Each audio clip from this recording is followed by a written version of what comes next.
Hi everyone, in this video I'll show you how to manage widget settings in your device Oppo A38.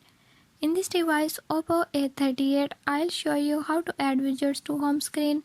Before move to the video, if you are new to my channel, don't forget to subscribe and press bell icon. Watch complete video and learn how you can do it. Let's watch the video.